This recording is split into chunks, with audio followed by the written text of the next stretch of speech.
할렐루야. 반갑습니다. 한 아멘. 주간 잘 보내셨습니까? 아멘. 네. 오늘 말씀은 요엘서 2장 12절에서 17절입니다. 주제는 여호와께로 돌아오라는 주제로 함께 많은 은혜 받으시기 바랍니다. 아멘. 오늘 여기 12절에 보니까 요엘서 2장 12절에 보니까 여호와의 말씀에 너희는 이제라도 금식을 하고 울며 애통하고 마음을 다하여 내게로 돌아오라 이렇게 말씀하고 있습니다. 우리가 지금 하나님을 떠나서 있는 사람도 있고 또 예배 생활을 하지만은 우리가 신령과 진정으로 하나님을 모시지 못하는 그런 사람들도 있습니다. 왜냐하면 환경에 의해서 힘들고 어렵고 지치다 보면은 내가 마음을 다하여 하나님을 바라볼 수 없을 때가 있습니다. 그런데 하나님께서 그럴지라도 너희는 이제라도 금식을 하랍니다. 하나님이 이렇게 금식하면서까지 그리고 울면서 애통하고 그리고 마음을 다하여 내게로 다시 돌아오라는 것입니다. 아멘.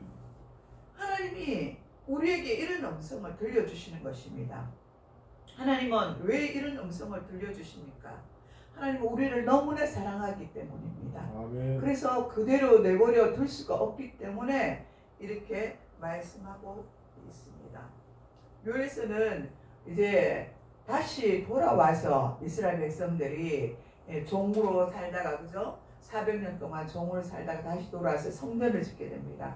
그런 기간인데 거기서 보면은 그 기간에도 우리가 성전을 다시 회복시키고 또 성문을 달고 우리가 성전을 다시 짓고 이렇게 하지만은 그 속에서도 우리 마음이 하나님을 멀리 떠나는 수도 있다는 것입니다. 우리가 여전히 신앙생활을 하지만 그 예배를 드리지만 우리 마음이 하나님을 떠나서 있을 수 있다는 것입니다. 종교생활처럼 예배당에만 교회만 왔다 갔다 할 수도 있다는 말입니다. 그런 사람들에게 하나님은 이제라도 그렇게 말씀하십니다. 이제라도 금식을 하고 울며 애통하는 마음을 가지고 다시 하나님께 돌아오라고 말씀하고 있습니다. 아멘. 여러분 어떤 사람들에게 구원의 길이 열립니까? 이런 자들에게입니다. 금식을 하고 그죠? 다시 애통하고 울며 하나님께로 돌아오는 자가 다시 구원의 길이 열려지는 것입니다. 아멘. 당연히 여호와를 찾고 앙망하는 자들에게는 구원의 길이 열려 있습니다. 아멘. 오늘 본문을 보면 회개를 하고 여호와께 돌아오라고 하나님께서 촉구하고 계시는 것입니다. 우리 마음이 흐트러져 있습니까? 우리의 생각이 흐트러져 있습니까? 내가 신앙생활을 하나님 앞에 잘하기로 결단을 했는데 시간이 또 지남에 따라 어느덧 내 마음이 흐트러져 있습니까? 하나님보다 더 세상 것에 집중하고 있는 것은 아닙니까? 한번 생각해 보시기 바랍니다. 아멘. 하나님은 여호와의 말씀에 너희는 이제라도 금식하고 울며 애통하고 마음을 다하여 내게로 돌아오라 하셨나니 너희는 옷을 찢지 말고 마음을 찢고 너희 하나님께로 돌아올지어다 이렇게 또 말씀하고 계십니다. 이 말씀은 하나님 앞에서 옷을 찢는 그런 외형적인 그런 회개를 넘어서 마음을 찢는 내면적인 회개를 해야 한다고 말씀하고 있는 것입니다. 아멘. 여러분 자신은 이러한 회개를 날마다 하고 계십니까? 한번 생각해 보시기 바랍니다. 여호와의 날은 인류에게 가장 중요한 날이 될 것입니다. 여러분과 저에게 얼마나 중요한 날인지 모릅니다. 이 날은 이 지구의 모든 것들이 멸망의 날이며 심판의 날이 되기 때문입니다. 또 세계의 역사를 재창조하는 날이 될 것입니다. 여호와의 날이 심히 두렵도다. 당할 자가 누구랴. 그 날은 분명 누구에게나 두렵고 떨리고 무서운 날입니다. 예수님께서도 세상 마지막 날에는 아무도 모르게 도적같이 임한다고 말씀하셨습니다. 누가 알 수 있나요? 그것을 아는 분은 하나님밖에 없다고 말씀하셨습니다. 예수님도 몰라요. 아멘. 분명히 예수님이 그러셨잖아요. 그날은 도적같이 온다고 말씀하셨습니다. 그러면 이 도적같이 오는 날을 우리는 가만히 있으면 되겠습니까? 우리가 영혼이 깨어있지 아니하면 우리는 죽은 목숨과 같습니다. 아니 차라리 죽어버리면 끝나면 되지만은 끝날 수가 없어요. 그 후의 삶은 어떻게 됩니까? 영원한 지옥불에 떨어지는 것입니다. 우리는 여호와의 날을 기다리며 준비하는 과정에 우리는 살아가고 놓여져 있습니다. 사람들은 조용히 내면적으로 기다리든지 아니면 소란하고 요동하든지 아니면 하나님의 시간을 기다리고 있을 것입니다. 12절에 보면 이제라도 하나님께 돌아오라고 말씀하고 있습니다. 이런 날이 올 것이니까 너희는 이제라도 하나님께 돌아오라고 하나님은 음성을 들려주고 있는 것입니다. 아멘. 너희는 이제라도 금식을 하며 울며 애통하고 마음을 다하여 내게로 돌아오라 이렇게 말씀하십니다. 우리의 일상 속에 늦었다고 생각할 때가 많이 있습니다. 그러나 늦지 않았습니다. 이제라도 새롭게 시작하라는 것입니다. 아멘. 신앙생활도 새롭게 시작하라는 것입니다. 아멘. 우리의 삶도 늦었다고 생각하지 말고 새롭게 시작하라는 것입니다. 아멘. 이때가 정말 우리한테 중요한 것입니다. 아멘. 늦은 것이 아니에요. 아멘. 우리의 생각이 늦은 것입니다. 하나님이 보실 때는 늦은 것이 아무것도 없습니다. 더군다나 하나님 앞에 볼 때 모든 것이 이제 늦었다고 생각하는 것은 우리의 영적인 교만이 있는 것입니다. 하나님은 우리의 마음을 잘 아시고 통찰하고 계시는 분이십니다. 아멘. 지금 우리의 마음이 어느 곳을 향하여 가고 있습니까? 하나님보다 세상을 향하여 먼저 나아가고 있지는 않습니까? 하나님보다 물질과 명예와 부와 영화와 정욕을 위하여 나아가고 있지는 않습니까? 우리 이 마음을 잘 아시는 하나님께서는 지금도 우리에게 말씀하고 계십니다. 우리에게 기회를 주고 계십니다. 아멘. 너희는 여호와 하나님께로 돌아올지니 우리에게 향하신 하나님의 따뜻한 음성이 들리지 않습니까? 우리 하나님은 자비로우시며 은혜로우시며 노하기를 더디하시는 분이십니다. 아멘. 우리 하나님의 세밀한 음성을 들으실 줄 아는 여러분이 되시길 바랍니다. 아멘. 한 번도 나를 잊지 않으시고 언제나 불꽃 같은 눈동자로 우리를 지키시는 우리의 아버지이십니다. 아멘. 14절에 보니까 주께서 혹시 마음과 뜻을 돌이키시고 그 뒤에 복을 내리시사 너희 하나님 여호와께서 전제와 소제를 드리게 하지 아니하실는지 누가 알겠느냐 이렇게 말씀하십니다. 여기서 표현상 혹시라고 되어 있지만 이 말은 내용적으로 볼 때는 반드시라는 뜻을 갖고 있습니다. 소제와 전제를 드리지 않는다는 말은 그 제사함을 인정받는다는 뜻을 가지고 있습니다. 소제는 대표적인 제사로 성결한 생애를 하나님께로 약속받는다는 표시로 한 홉의 밀가루와 기름, 유향을 불태워 올려드리는 제사를 말하고 있습니다. 또 전제는 포도주를 부어 드리는 제사입니다. 여호와를 섬기는 제사장들은 낭실과 제단 사이에서 울며 이르기를 여호와여 주의 백성들을 불쌍히 여기소서 주의 기업을 욕되게 하지 마시고 그들이 관할하지 못하게 하소서. 이렇게 17절에 말씀하고 있습니다. 하나님이 맡기신 교회의 공동체가 얼마나 소중하고 막중한지를 교회 지도자들은 깨닫고 하나님께 나아가야 합니다. 백성들을 위해서 기도해야 합니다. 이런 지극한 사랑으로 공동체를 사랑하고 또 성도들을 사랑하고 또 그들을 위해서 기도해야 하는 이 막중한 일들을 지도자들은 맡고 있다는 것을 깨달아 알아야 하는 것입니다. 그래서 지도자들이 먼저 깨어서 하나님 앞에 나가야 되고 영적으로 바로 서야만 된다고 말씀하시는 것입니다. 그들이 먼저 울고 회개하고 그 다음에 성도들이 울고 회개할 때 하나님의 놀라운 역사가 여러분과 저희 교회와 또 모든 사람들에게 임할 것입니다. 아멘.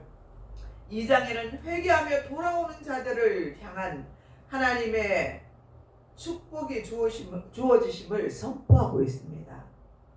하나님에게 돌아오는 자들에게 가만히 있지 않는다고 말씀하시는 것입니다. 여호와께서는 자기의 땅을 극진히 사랑하십니다. 하나님의 자녀가 살고 있는 이 땅을 너무나 사랑한다고 말씀하고 있습니다. 그리고 그의 백성들을 불쌍히 여긴다고 말씀하고 계십니다. 이 말은 하나님께서는 회개하며 돌아오는 자들에게 얼마든지 은혜를 베풀어 주시겠다고 약속하고 계시는 것입니다. 여호와 하나님께서는 그의 백성들을 불쌍히 여기시며 응답하시자 그들의 모습이 어떻게 바뀌고 있습니까? 하나님이 그들을 불쌍히 여기시고 그들의 기도에마다 응답을 하시게 되자 그들의 모습이 바뀌고 있는 것을 볼 수가 있습니다. 18절에 보니까 그때에 여호와께서 자기의 땅을 극진히 사랑하시어 그의 백성을 불쌍히 여기실 것이라. 또 19절에 보니까 곡식과 기름이 넘쳐나게 하신다고 말씀하고 있습니다. 내가 너희에게 곡식과 새 포도주와 기름을 주리니 너희가 이로 말미암아 흡족하리라. 이렇게 말씀하고 있습니다. 아멘.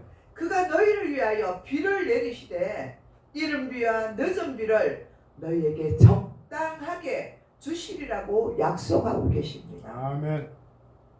이 말은 내가 너희에게 가장 필요한 곡식과 포도주와 기름을 새 것으로 채워주시는데 이것을 주시기 위해서 이른 비와 늦은 비를 적당히 골고루 알맞게 주어서 하나도 상하지 않게 하여 주시겠다고 말씀하고 있습니다. 아멘.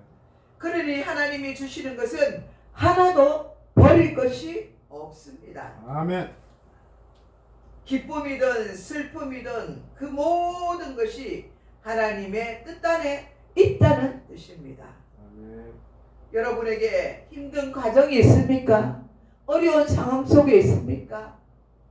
기쁨이 있습니까? 이 모든 것이 하나님이 주신 것입니다. 아멘. 하나도 버릴 것이 없습니다. 우리가 슬퍼도 이 슬픔 지난 뒤에는 하나님께서 분명히 기쁨의 화관을 씌워주실 것입니다. 아멘. 믿으시는 여러분 되시기를 축복합니다. 아멘. 이스라엘은 기후 여건상 가을에 파종을 하며 늦은 봄에 추수하는 곡식들이 아주 많이 있습니다. 시울경 즉 파송기에 파송기란 것은 씨앗을 뿌리는 시기를 말합니다. 이때 이스라엘은 하나님께 간절히 기도합니다. 비를 내려달라고 기도를 합니다. 또 3월에는 추수 전에 비가 내려 농작물을 성숙시키는 비를 늦은 비라고 말하고 있습니다. 적당한 비는 예나 지금이나 하나님께서 복을 주시는 비로 우리는 받아들여야 된다고 신명기 11장 14절에 말씀하고 있습니다. 농업은 삶의 기반으로 이를 통하여 풍요와 회복이 되었습니다. 그렇습니다. 이전에는 농사를 잘 짓느냐 못 짓느냐에 따라서 그의 삶이 풍요로워지고 가난해졌던 것입니다. 즉 이 말은 하나님께서 간섭하심으로 그들이 회복을 받게 된다는 것을 가르쳐 주고 있는 것입니다. 오늘날 우리도 마찬가지입니다.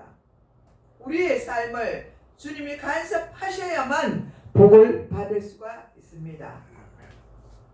주님이 복을 주시지 않으시면 우리는 복을 받을 수가 없습니다. 아멘. 축복은 하나님으로부터 오는 것이기 때문입니다. 아멘. 그 풍요가 구체적으로 기록되어 있는 구절이 24절에 있습니다. 마당에 밀이 가득하고 독에는 새 포도주와 기름이 넘치게 된다고 말씀하고 있습니다. 둘째, 백성들이 수치와 욕을 당하지 않는다고 말씀하고 있습니다. 다시 너희가 수치를 당치 않으리니 하나님께서 책임을 져주시고 보호해 주신다는 말씀입니다. 이스라엘은 침범한 북방 군대를 물리쳐 주겠다고 하나님 말씀하십니다. 늘 이스라엘을 침범하려는 나라들이 있었어요. 우리나라도 마찬가지지 않습니까? 중국이나 일본이나 그죠? 늘 우리나라를 틈만 있으면 넘보았듯이 이스라엘 민족들도 그 주변 국가가 틈만 나면 이스라엘을 삼키려고 그렇게 쳐들어왔던 것입니다. 그래서 하나님께서 내게로 돌아오면 너희들에게 이 침범한 북방 군대를 물리쳐 주시겠다고 약속하시는 것입니다. 너희 마음들이 하나님 앞에 성결하게 돌아오라고 말하는 것입니다. 지금이라도 금식을 하고 애통한 마음을 옷을 찢지 말고 마음을 찢어서 돌아오라는 것입니다. 아멘. 그리하면 하나님께서 그 군대들을 물리쳐 주시겠다고 말씀하고 있습니다. 아멘. 저와 여러분에게도 이스라엘처럼 위기에 처해 있습니까? 하나님께 돌아오시면 여러 가지 문제, 이 악한 군대를 막아 주실 것입니다. 아멘. 연약한 이스라엘 백성들을 물리칠 수 없는 군대이지만, 연약한 자들은 물리칠 수 없는 군대이지만 하나님께서 개혁하시자 그들이 완전히 패하고 쫓겨가는 것을 우리는 볼 수가 있습니다. 아멘. 상한 냄새, 악한 냄새가 났다는 것은 그들이 완전히 쫓겨나가는 것을 볼 수가 있습니다. 시신들이 죽어서 쌓여있다는 상황을 말하는 것입니다. 그들이 패하여 죽었으니 이제는 그것들이 냄새 났다는 것입니다. 세 번째, 두려워하지 말고 기뻐하라고 말씀하고 있습니다. 너희 하나님으로 말미암아 즐거워하고 기뻐하라고 말씀하고 있습니다. 무화과 나무 잎이 마르고 포도원 열매가 없으며 외양간 소가 없어도 하박국 선지자가 즐거워하는 모습이 연상되지 않습니까? 무엇 때문에요? 여호와 하나님 한 분 때문에요. 그분을 바라보기 때문에 이 모든 절박한 상황 속에서도 그는 즐거워하고 기뻐할 수 있었다는 것입니다. 그런 다른 이유가 아니라 오직 여호와로 인하여 즐거워하였다고 말하고 있습니다. 하나님에 대한 믿음은 우리의 객관적인 생각을 뛰어넘게 하는 것입니다. 하나님이 함께하는 삶 속에서 두려움이 사라지고 기쁨이 충만해집니다. 아멘. 그러면 두려움을 어떻게 물리칠 수가 있습니까? 이 두려움을 혹 다른 것에서 찾고 있지는 않습니까? 주님과 함께 동행하는 자에게는 진정한 기쁨이 생깁니다. 두려워하지 말라. 내가 너와 함께함이라. 놀라지 말라. 나는 너의 하나님이 됨이라. 아멘. 이사야 41장 10절에 그렇게 말씀하고 있습니다. 아멘. 지금 여러분의 삶에 예수님이 찾아오셔서 풍요로운 삶을 주시겠다고 약속하시며 그 약속을 받기 위해서 예수님 앞에 다시 돌아오라고 말씀하고 있습니다. 아멘. 나는 지금 누리는 이 기쁨이 하나님께서 주셨다는 것을 알고 있습니까? 깨달으시는 여러분이 되시기를 부탁드립니다. 아멘. 또 하나님께서 주신 이 기쁨을 증거하면서 살아가라고 말씀하고 있습니다. 우리는 여호와로 인하여 기뻐하고 즐거워해야 합니다. 때때로 나에게 생기는 고통과 고난과 외로움과 두려움과 절망을 믿음으로 이기며 한 걸음 한 걸음 디디며 나아가는 여러분이 되시기를 바랍니다. 아멘. 항상 예수님이 나와 항상 함께 하신다는 것을 확신을 하며 승리하는 삶을 살아가는 여러분 되시기를 축복합니다. 아멘. 기도하겠습니다. 사랑의 하나님 아버지, 감사와 영광을 올려드립니다. 오늘 주신 약속의 말씀을 아버지 붙들어 봅니다. 여호와께서 너희는 이제라도 금식을 하고 울며 통회하며 마음을 다하여 내게로 돌아오라고 말씀하신 주님, 우리가 정말 이제는 마음을 주님께로 돌릴 수 있는 그 마음을 허락하여 주옵소서. 우리가 정말 모든 것들을 하나님 아버지 앞에 애통하고 또 마음을 다하여 주님께 돌아갈 수 있도록 성령님께서 우리 마음을 주장하여 주시옵소서. 오늘 주신 약속의 말씀을 붙들고 한 주간도 세상에 나가서 승리의 삶을 살아갈 수 있도록 축복하여 주옵소서. 아멘. 감사를 드렸고 예수님의 이름으로 기도드리옵나이다. 아멘. 아멘.